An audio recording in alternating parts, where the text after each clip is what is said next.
When I was younger, my family and I would travel by train. Here's me looking like a little gremlin. And recently I've started to ask myself before traveling whether I could go by train. And usually the answer is yes, but sometimes I do take the plane. The thing about taking a passenger train in Canada is that it's objectively worse than flying, although I do think it's better than driving. And the biggest reason for that is that it takes like 10 times as long as a plane, and it's usually more expensive. I definitely dream a lot about what it could be like if we'd spent the last 100 years investing in rail infrastructure rather than in roads. And unfortunately, a lot of rail has actually been torn up.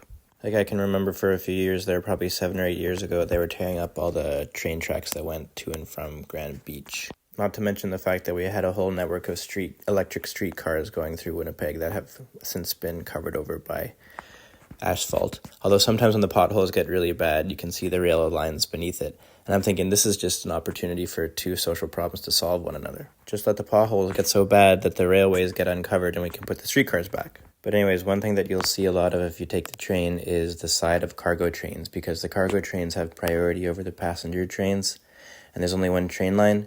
So Via Rail often has to pull to the side for like 45 minutes to an hour to let the cargo trains by, which makes the trips way longer than they need to be. But according to Via's website, taking the train is 3 times more efficient than taking the plane and twice as efficient as driving. So that's the main reason why I do it.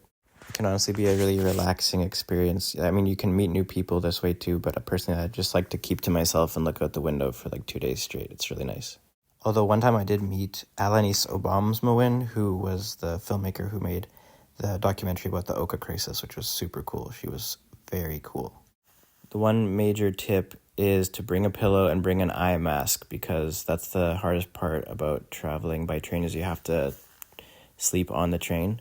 And if you try to sleep sitting up, I found that it really hurts your shoulders after a long time.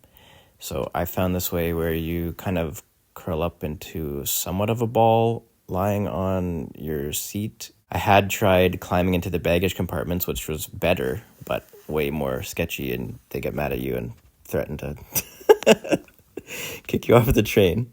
One time I went all the way to the back of the train.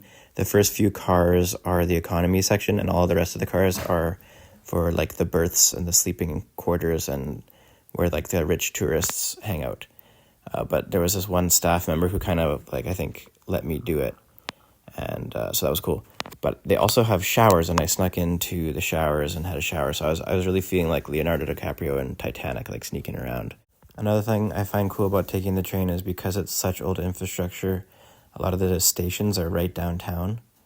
Like this beautiful station in Toronto and also the one in Winnipeg. With taking the plane, you often are like 45 minutes by cab away from the downtown. Probably the craziest thing that I learned from talking to someone from Via is that you can get picked up at any mile marker if you hold a torch at night so they can see you. Because like oftentimes in small towns and stuff, they'll be going through at like 4 a.m. You can also do this with a canoe. So this could be a great thing if you want to go like somewhere in the Shield or something and bring your canoe.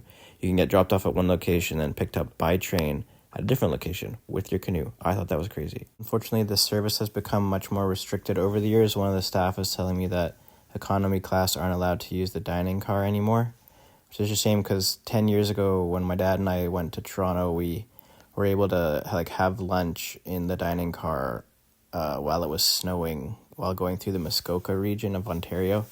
It was very Wes Anderson coded. So yeah, you basically have to bring your own food because all they really have is cup of noodles. Oh yeah, and my dad also said that back in the day you used to be able to ask a porter at the end of the day if there was any berths that were open, and you could like give them $20 and you could stay in one of the empty sleeping compartments, but that you can't do that anymore. So yeah, that's my account of taking the train. It's very imperfect and frustrating at times, but it's much better for the environment. So it's just something to consider.